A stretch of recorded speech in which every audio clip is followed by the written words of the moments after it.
What's up, everybody? This is John with the Unpaid Gamers. Today, I guess I feel like talking about is the video game industry stale. Now, what I mean by that is not that it's not enjoyable. I still buy lots of games. I still play lots of games. I definitely get enjoyment out of it, but so much of it just still feels very stale to me. As I mentioned in a previous podcast of mine, I'm an old school gamer. I've been playing since Commodore 64 days back in the 80s. You just seen so many different types of games then, and partly because there weren't really a lot of games out there.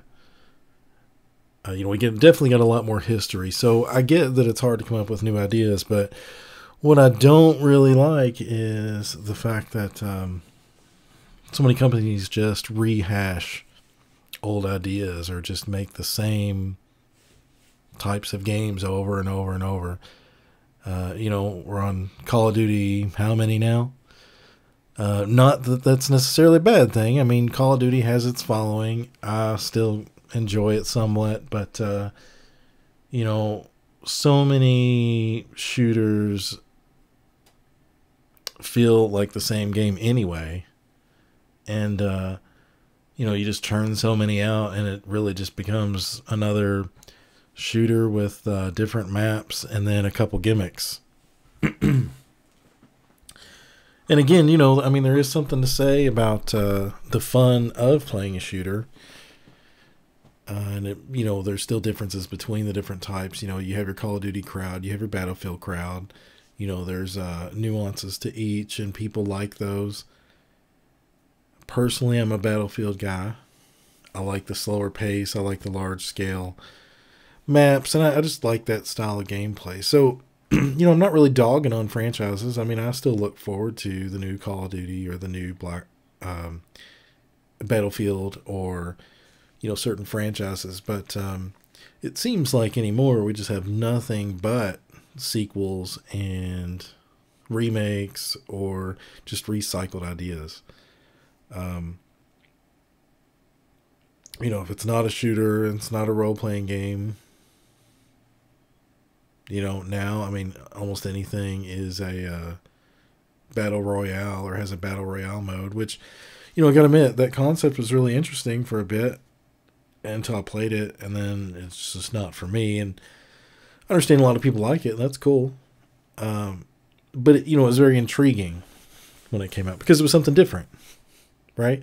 And I don't think enough companies really take advantage of the opportunity to do something different. And it's partially because of them being pigeonholed into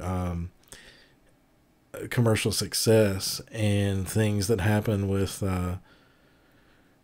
Fallout or No Man's Sky. You go too outside of what people expect or are wanting, and you get commercially panned, and it doesn't really work out well for you. So, I get why so many people try to play it safe and develop things that they know people want.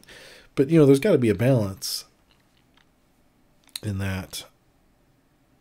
I'm excited for the Resident Evil 2 remake, but yet again, it's another remake. I really loved Doom when it came out, when they did the new remake of Doom. But again, another remake. Those I think are examples to where it'll probably work out in their favor. But I don't know. I don't know that I really know the answer either. It just seems like anymore there is either a sequel, a game that's exactly like something else that came, they just rip parts from other games and put them together and say, here's a new thing. Or, they bank on nostalgia. It's just not as much creativity as there felt like there used to be. And, this isn't really something new either. I say used to be, but I've kind of been feeling this way since like the Xbox 360 days, the PlayStation 3, somewhere around there. Things just kind of started to feel a little stale to me. You can only play so many shooters before it's just another shooter, or so many role playing games. That's the thing. Like, what type of game is this that's coming out? Is it a shooter? Is it a role playing game? It always fits into one of these categories, and rarely do games just kind of go outside of that. And you look at some of those, and they really pull it off. It's mostly indie titles that do it, and they really get praised for trying something new. So again, I don't really know the answer for that. I mean, maybe it's I think part of the problem is the unhappiness of the gaming community, and the fact that so many things get nitpicked and almost ruined because of the feedback. Part of it's not that. Part of it's the money game. If you're a publisher, are you going to allow a developer to take that risk and develop something, spend millions of dollars developing something that may suck? Or do you play it safe and, just only okay the ideas that are going to be commercially viable? So, it kind of sucks being a long-time gamer, I think, as a consumer. Because, all these games come out, and I don't know, it still gets me. I still want to try them all and, see what they're like. But very rarely does anything kind of pop as something exciting and new and fresh. And, I kind of felt that way just a few weeks ago. And it's the dumbest thing, because I felt that way over Tetris Effect, which, I've been playing Tetris since I was a kid. I had a Tetris watch that I used to play on, and this was it was elementary school days for me. Tetris has been around forever, so it's definitely not a new concept. I'm not saying it is, but Tetris Effect really, it was a new take on the game. I've streamed it at least once. You can kind of check that out, but it's really kind of more about the overall experience, and its acceptance of being a casual game that you can just kind of jump in and play. And one of the things I really liked about that was I was listening to one of the developer commentaries, and they were saying how they know, like, Tetris isn't going to be a everyday game for some people, so they include a lot of these modes and things that you would kind of initially get your playthrough and then just revisit in a couple months for a couple days or something. And it's important to know your place as a game style. And but again, it was amazing, but it felt fresh. It was a 20-30-year-old game. I'm not sure what year it came out. I don't remember Tetris, but it's been out for quite a while, obviously, and however many renditions of it, but somehow it still felt pretty good. But I know it's a poor example because it's not really a new game, new type of game. But I don't know. It takes a lot to kind of get me excited as a gamer anymore. I just recently I've streamed it a few times too. The Plague Inc. Evolved, I guess is how you would say it. It that started as a mobile title, and really you start out controlling like a disease or a bacteria or a virus or whatever, and your job is to effectively kill the whole planet, basically. So you have to keep it undetected, you have to grow it, and there's like a risk reward in a lot of that, because if you make something too aggressive and try to move too fast, the world will take notice and start to work on a cure and things like that. And I don't know, I guess you could lump that into a strategy type of game, which is really what it is. It almost kind of reminds me of Risk. You know, the board game Risk, which in that, you know, it's very similar. You're just trying to kind of conquer the world. But I don't know. You know, again, that's not really a new game type, I guess, but it felt like something different. It didn't feel like the same game I've been playing forever. And you know, every now and again, something like that happens. And you know, there is a balance, I think, of taking a shooter and then just kind of making a new take on it to where it does feel fresh enough. And I think that's fine because, again, you know, shooters, RPGs, all these things, they're popular for a reason. But just don't like rehash the same concept over and over, or you know, introduce one little gimmick.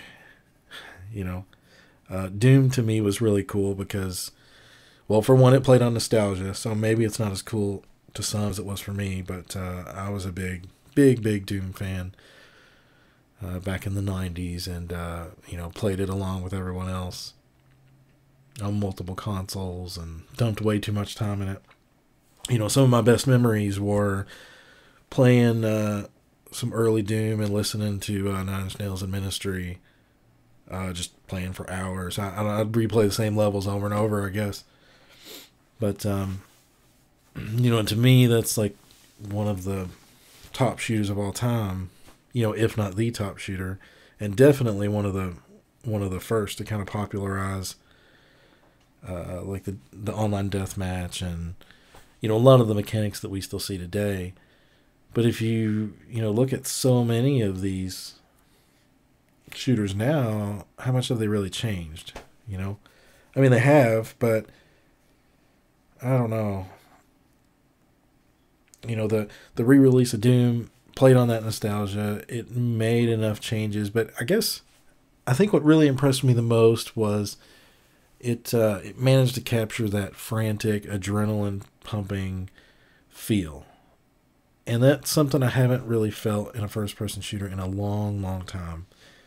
And, you know, I think that comes from just playing so many. Obviously, you know, now, like, some of the Call of Duties, I wouldn't really say Battlefield gives me that same thing ever. Some of the previous Call of Duties probably did. You know, when you're playing online or you're playing with your friends and you invest yourself in a match, you know, you can get that because it's so fast paced. You know, you can get that adrenaline pumping stuff. But Doom did it in a way for a single player game that I haven't felt in a really long time, and partially due with the excellent soundtrack. You know, they just throw so much at you. It's very difficult. Very basic in concept, though. You know, it didn't really change much from the original formula. You know, you had these color key code cards to unlock doors. You had your like unlimited weapons that you can carry. You know, it was just meant to be just fun, and that's exactly what it was. You know, so with the announcement of the second one, that's obviously exciting to me. So sequel and no new concept yet again, but somehow it gets me going. I don't know, you know, games like Battlefield, I still like them. I like them more when you have a group of people that are into it too, and you can all kind of just jump in the battlefield together and, you know, play the long game in a sense. And it's much better as a social game, I think. Call of Duty, I'm not really going to trash it because, I mean, it does, from the performance standpoint, there's not many games that outperform Call of Duty from a Twitch fast-paced shooter standpoint. It's pretty technically sound. You know, they got a lot of that down to a science. But, you know, it still has its issues. And however many it is in now, it really just kind of loses some excitement for me. And I don't know, you know, I don't really know what it is. I mean, I think, you know, one problem I see that they have is they have so many developers working on these things. You know, there's 3 or 4 now, and they just kind of trade off every year. You know, and Now, that's a good thing too, because each Call of Duty has a much longer development time. But I don't know, because of that, they all have some good and bad. You'll see some things you liked about this one that didn't make it to the next one. This one had this one. This one, and I suppose that's kind of good because it differentiates it a little bit. But I don't know. It's still just, I don't know. I'm just kind of tired of it. I don't know. I don't know how many other people feel that way, but I'm kind of tired of Call of Duty. And one thing, it kind of follows a trend of bigger, better, kind of, I don't know, pitfall, I guess. Okay, here's what I'm thinking. So this new Black Ops 4 came out, and my son loves Call of Duty. So being a Battlefield guy, that's really what I cared more about. But I got the Call of Duty just so me and him could play, and I'd play that with him. And he loves the zombie mode, and I know that's really popular. And I'm not knocking people that can get into it. I just really can't. Like, it feels so boring to me. And it's not that I hate wave-based combat, because that is enjoyable somewhat if it's done right. There's just so much. There's so much to keep track of in the Call of Duty zombie modes anymore. And I mean, if you're into that, that's great. I like the idea of, it's not just killing enemies wave after wave after wave. There are goals that you can do, secrets that you can find. I mean, it is kind of cool. But like, he's just telling me, because he watches the YouTubes and is all about trying to figure this stuff out, and he's talking about like the golden spork that can kill somebody in one hit, and you in order to do that, you gotta go to these parts of the map and summon these demon dogs, and then when they appear, you gotta feed zombies to them, and then go to a different spot and repeat, and you gotta do it so many times, and then so you get this, and then you can go through this portal and get this tomahawk, and then you get the tomahawk and you go to this other spot and you gotta do this certain thing, and you throw the tomahawk at it, and you get, like, I don't know, a certain knife or something, then you can take that, and then you get this golden sport.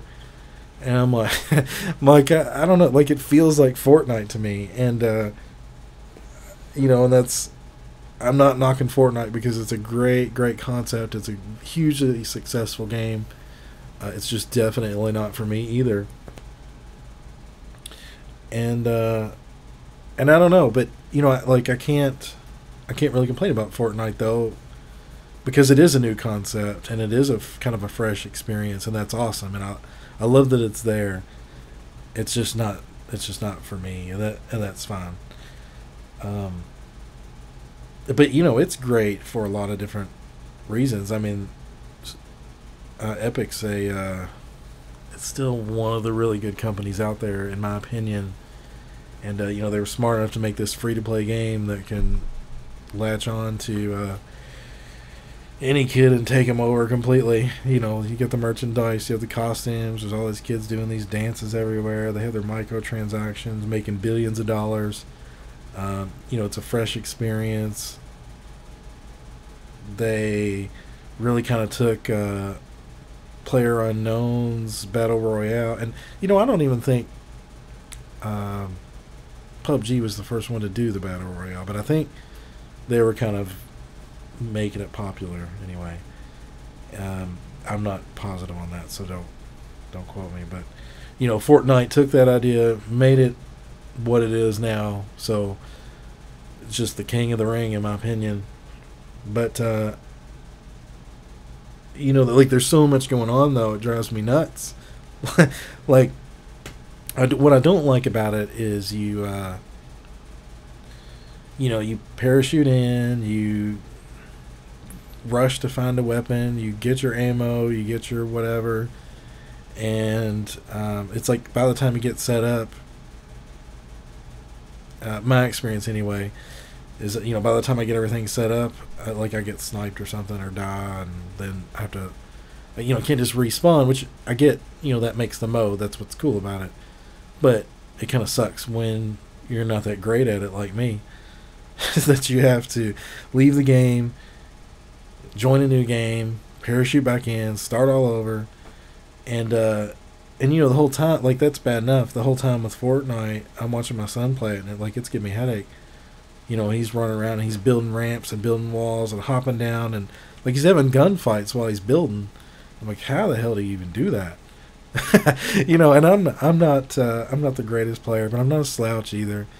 I spread my time so thin that it's much harder to become good at certain types of games anymore. So definitely a little bit rusty on that, and I feel if I dedicate enough time, I could get back in the swing. But I don't know. It just seems like a lot going on in that game. That's not really for me. It just doesn't interest me. But that's what I'm saying, though. He's having these gunfights, and he's like building a ramp and running up it and falling down, and the other guy's doing the same thing, and the other guy shoots, so he builds a wall like right there to stop the bullet, then runs around it, builds another ramp, building this like house in like 10 seconds.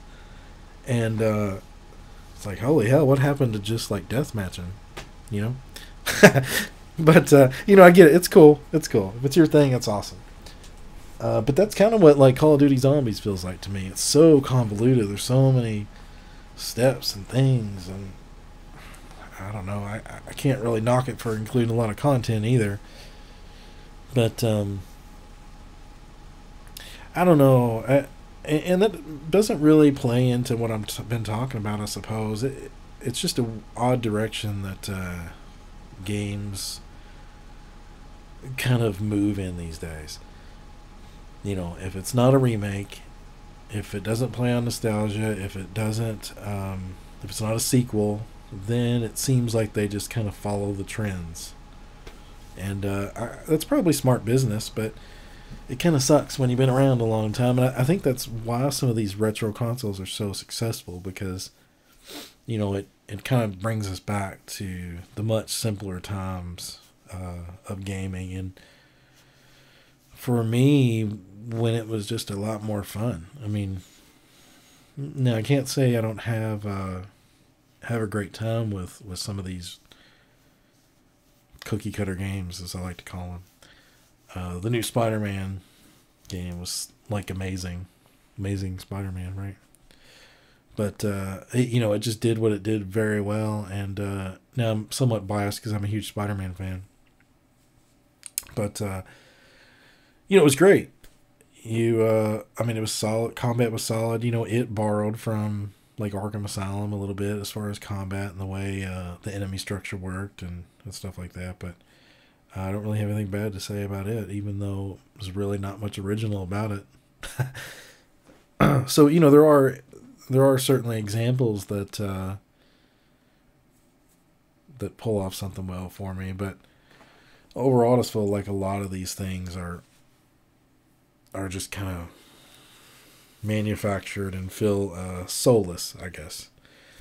So it's always refreshing when I see something that kind of breaks that mold. No Man's Sky was one of those examples. It had its PR disaster, and I'm not really going to get into that discussion again or at all. But you can't argue that it wasn't trying something new. Is what I'm saying, and I'd really like to see that with more games. The Mass Effect series, when it came out, it was revolutionary in the RPG sense of it blended a lot of elements from very successful games together. You had like really good live 3D shooter action in an in-depth RPG that weighed on heavy choices of the player, and the dialogue system was kind of unprecedented. It looked really good at the time. Still doesn't look bad at all. I'd love to see a remaster of that. The ability to carry your game saves from game to game. That was really something cool. Um, when like Battlefield, it's on, quite a few different versions now, but when it really hit the scene, it, in my opinion, was one of the games responsible for just large scale military multiplayer action. And I don't know that it was necessarily the first to do it, but it was probably the best one to do it for a really long time. And then, the way they added in the destruction, that was something that I had never seen before. And I know some of the previous ones did it, but it seemed like with like Bad Company 2 really played up on destruction more than I'd ever seen a game do. You could blow a hole in the ground, you could just knock down a building, you could um, you could make your imprint on the map, and that was very cool to me. And that's part of the reason why I really like Battlefield V, or I guess it's V. I don't think it's really 5, but I think they just came out and said it was V at one point. But that's part of the reason why I really like it. Is it? I think the map style that they have kind of lends itself to that destruction a little bit more. You still can't really blow holes in the ground like you could, but as far as building destruction, it seems to be a lot increase from, like, say, Battlefield 1.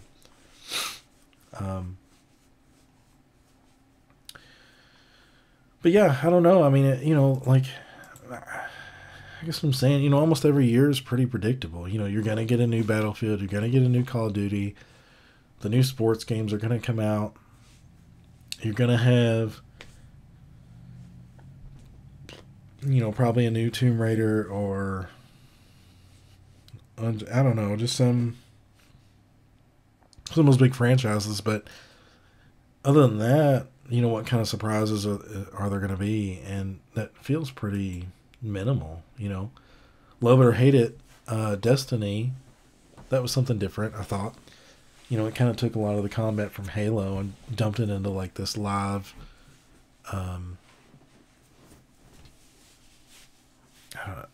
gaming world, that almost like a live service, that changes as you play, in a sense, like an MMO or something like that. But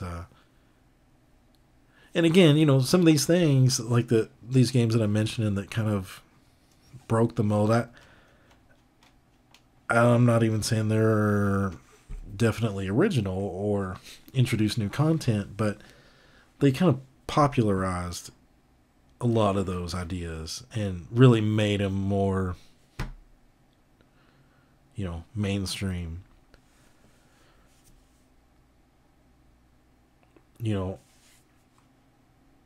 Let's see, I was just looking at the games coming out. We got another Just Cause. So Just Cause 4.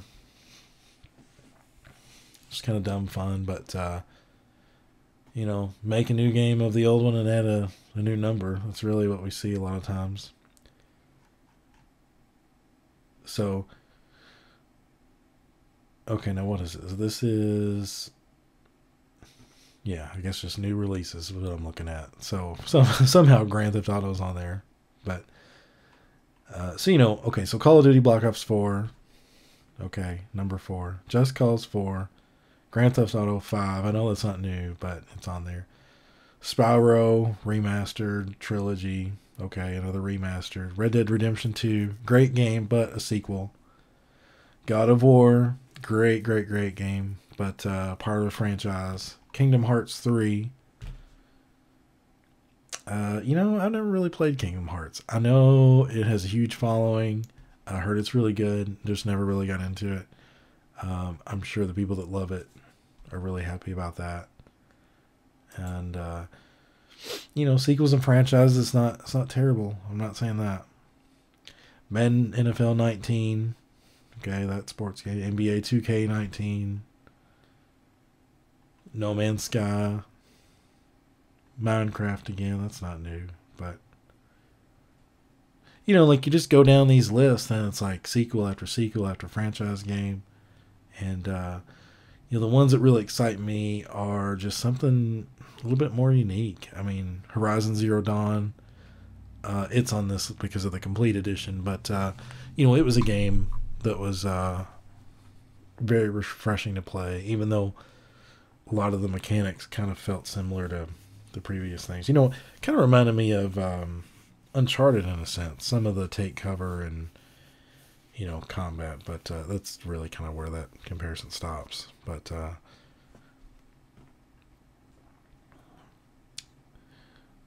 Minecraft was very refreshing to me. That's been out for quite a bit now, but something completely different. I mean, just a creative world that you can build and survive on, and it really kind of sparked that whole survival genre. Let's see. Battlefront. Here's Fallout 76. Talked about that a lot, I know. But, it's, I guess, maybe exciting to me because it's different than what the previous Fallouts have been. So, maybe that's part of the reason why I like it. It's not just a rehash of an old concept. Here's another Assassin's Creed. We get a couple of those a year, it seems like. I know it's not that many, but there's way too many that I have time to play, that's for sure. MLB, okay, another annual sports game. The Resident Evil 2 is not out yet, but I mean, how many really original games do we ever see? That's what kind of annoys me and makes me feel a little stale. So, I don't know. I think it's important to support indie developers. I'm really happy about the Nintendo Switch. I wasn't really sold on it at first. It seemed like a lesser powered console with a portability aspect that I probably wouldn't use. I don't really do much gaming on the go. I mean, a rare occasion where I'm sitting waiting on somebody, and I brought a DS along or something just for that, and jump into Mario for a few minutes. But I'm not really sitting down getting into big blockbuster type of games anyway in the car or wherever. I know some people do, or they commute and have bus rides, and they use that time for that, and that's awesome if you have a space for it. I just don't. So I was really leery about getting a Nintendo Switch, and I forget what sold me on it. I think I just finally decided that I just wanted to play Mario Odyssey. Yeah, I know, another franchise game. And which is amazing still, by the way, if you haven't played it. But I got the Switch, played through that nonstop, enjoyed every minute of it. And of course, the other big recommendation at the time was Zelda Breath of the Wild. And that feels like a really solid game and like a fresh Zelda experience. Not a fresh IP, of course, because it's Zelda, but it was definitely a new take on things, and I really applaud it for taking the risk that it did. I had a hard time not really getting into it. I haven't stuck with it as the problem. So I'd like to revisit it again. My problem is I just got through Mario, and there were some other things I wanted to play, and I kind of messed around with Breath of the Wild a little bit, but I didn't. It was one of those games that like I feel is great, but I just haven't dedicated enough time that is it needed for it yet. So can't really talk about that too much. But what I'm getting at with the Switch is one thing I noticed quickly was it really supported a lot of indie games, and there's a lot of like side-scrolling games, and that's definitely not a new concept, but they're kind of breathing new life into that. You have things like Axiom Verge out there. Even Metroid, no, this is for the 3DS, but the Samus Returns is like an amazing game for that type of genre. But but yeah, on the Switch, they're like, you go to the store and you go down and there's so many great indie games on there, and I don't know, I don't think they're on the hook as much as larger developers, so they can, because you're talking much smaller budgets, they can take a lot more risk, and half the time they're not even really working for anybody else. It's just a small group of guys that decide to make a game, or in Axiom Verge's case, just one guy decided to make a game. Dead Cell, I think it's what it is, Dead Cell, I think. That looks amazing. I haven't played it, but it's on my list too. There's just a bunch, going down through the store, the Nintendo shop. There's there's a few like larger games, like Skyrim's on there. Of course, you have your Marios and your Zeldas, and there's like Rocket League, which I absolutely love, by the way. But it's just a ton of just weird stuff that I never heard of that is really exciting. So I'd like to see the indie movement still going strong for multiple platforms, and really, it hasn't done bad on other genres, or sorry, other platforms. And I think that really has a lot to do with the Xbox 360. When they released, they really they kind of introduced that concept of like live arcade titles, and the indie movement on that was amazing. And then we got to like the PS4, and it seemed like that kind of jumped to a whole new level. Their developer platform seemed to be I don't know what the right word is, that rewarding, or it was flourishing very well, it seemed. And then with the Switch, it just seems like, yet again, because it's not the most powerful console, so I think you have to be creative on how you use it.